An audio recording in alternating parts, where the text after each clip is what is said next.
Halo. Halo. Hai. Jumpa lagi di Saat Teduh Eagle Kids. Kita mau sama-sama satukan hati untuk masuk ke dalam hadirat Tuhan. Mari kita mau sembah Tuhan. Terima kasih ya Tuhan. Kami tahu bahwa Engkau mengasihi setiap kami. Ini adalah waktu yang terindah untuk kami menyembah Engkau Tuhan.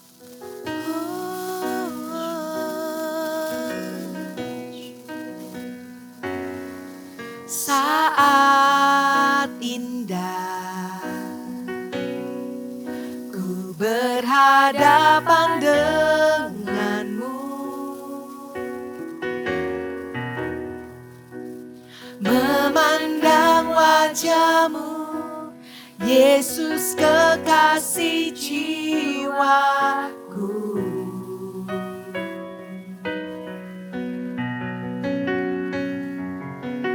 Bawa daku erat dalam pelukanmu, menikmati kasih dan indahnya hadiratmu. Sekali lagi, katakan saat indah. Saat indah ku berhadapan denganmu, memandang wajahmu, Yesus kekasih jiwaku.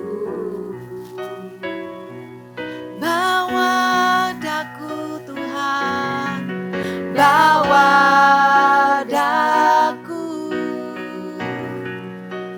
erat dalam pelukanmu, menikmati kasih dan indahnya hadiratmu. Katakan hadiratmu. Hadiratmu Tuhan, ku rasakan kekudusan-Mu Bapa, penuhiku.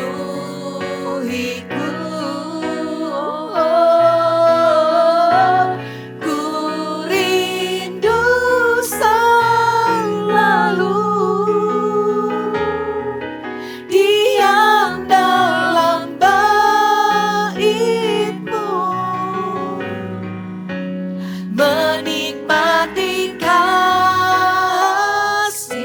anugerah-Mu. Angkat tangan, katakan hadirat-Mu. Hadirat-Mu Tuhan, ku rasakan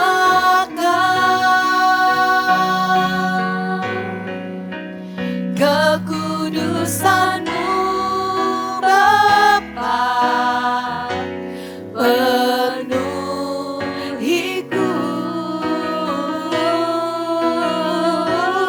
Ku rindu selalu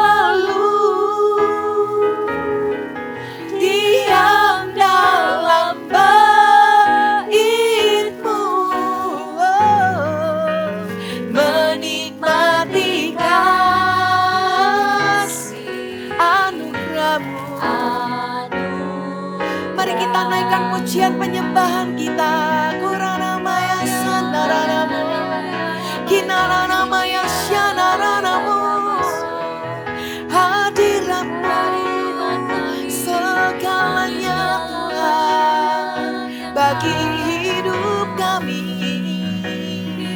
Kami bersuka cita, kami bersyukur di hadirat-Mu Tuhan. Oh, kinararamu kami menyembah,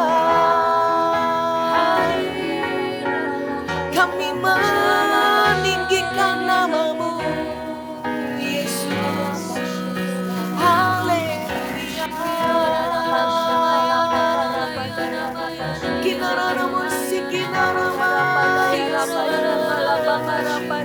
nyatakan hadirat-Mu.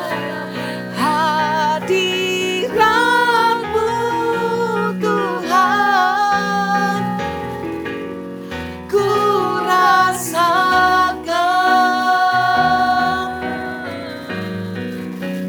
kekudusan-Mu Bapa, penuhiku.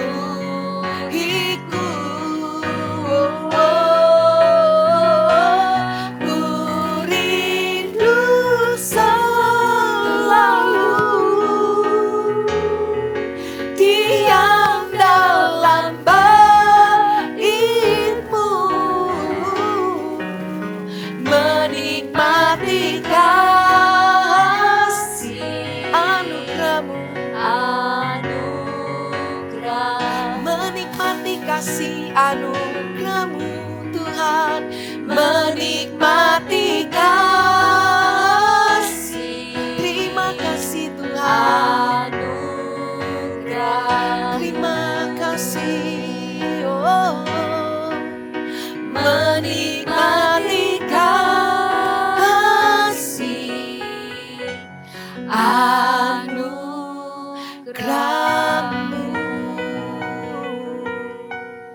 Terima kasih Tuhan Yesus, Engkau sudah melayakkan kami Tuhan untuk masuk ke dalam hadirat-Mu.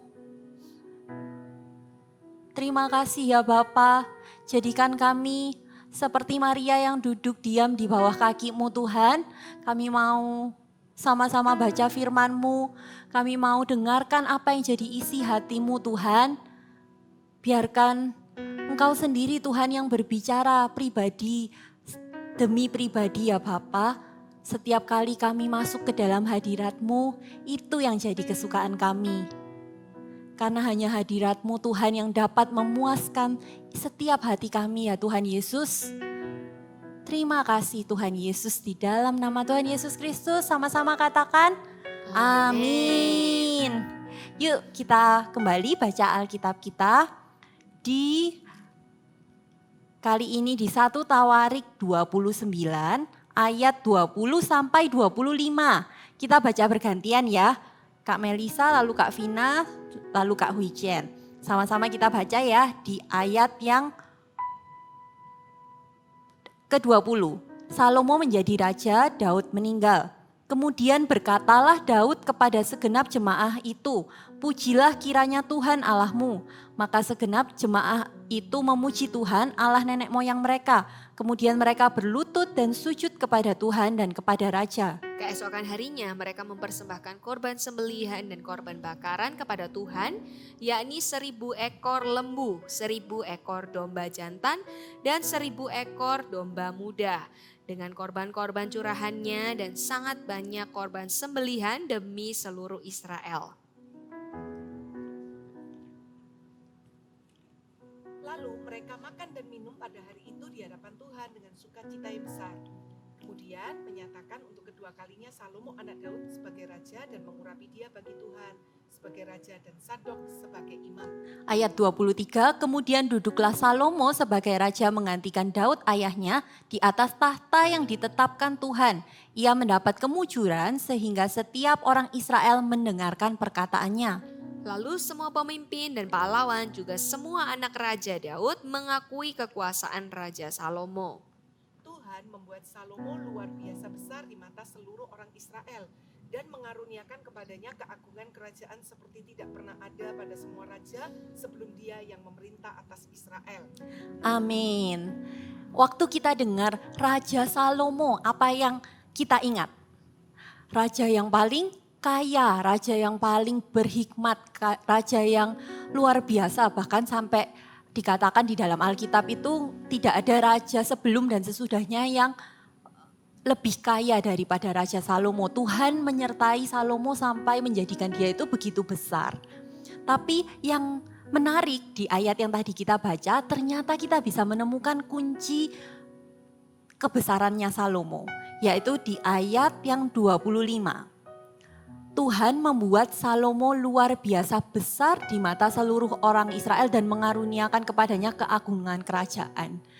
Kuncinya ternyata waktu Salomo jadi besar bukan karena Daud, papanya yang menyiapkan dia begitu banyak harta, bukan karena papanya yang begitu luar biasa hebat, tapi bukan hanya itu, tapi ternyata kuncinya adalah Tuhan yang menjadikan dia besar.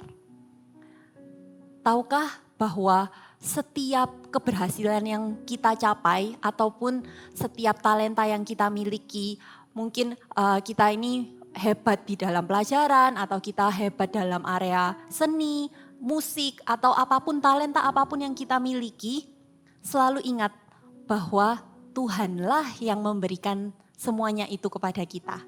Waktu kita menang sesuatu, waktu kita mengalami prestasi, jangan sampai lupa bahwa oh ini karena aku yang hebat. Oh ini karena aku latihan lama.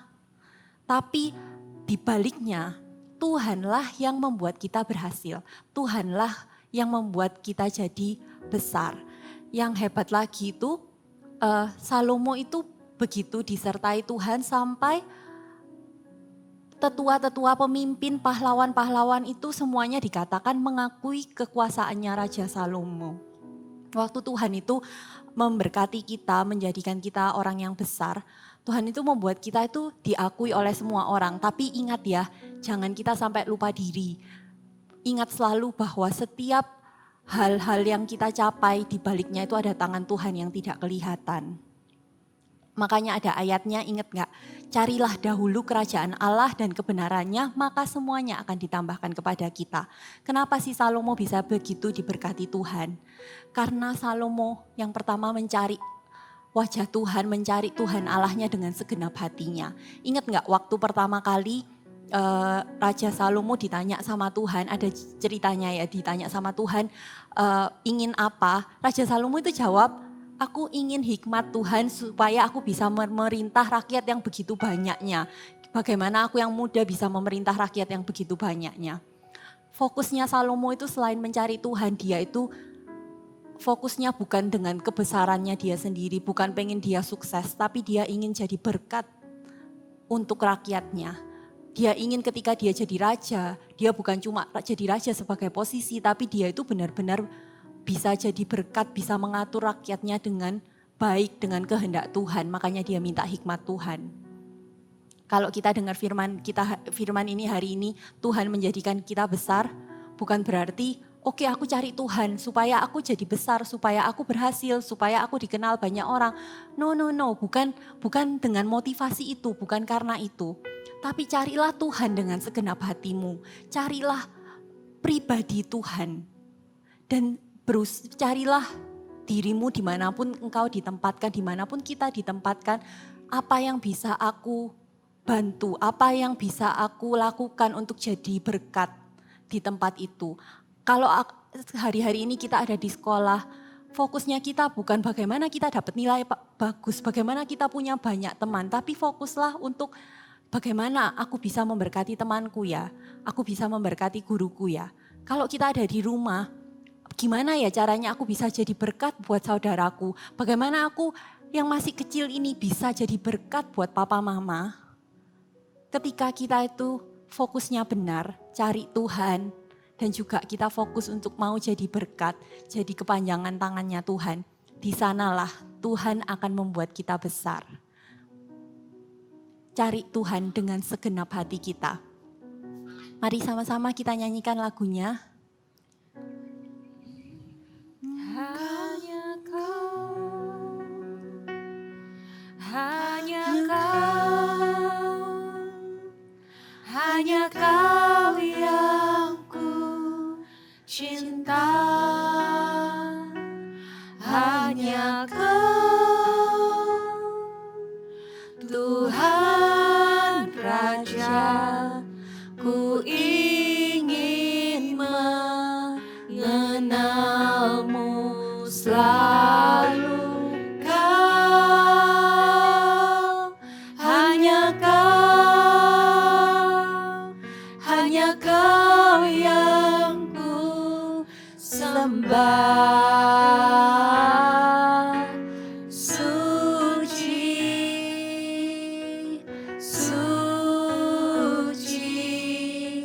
layak, engkau layak kaya, sungguh ku cinta Kau.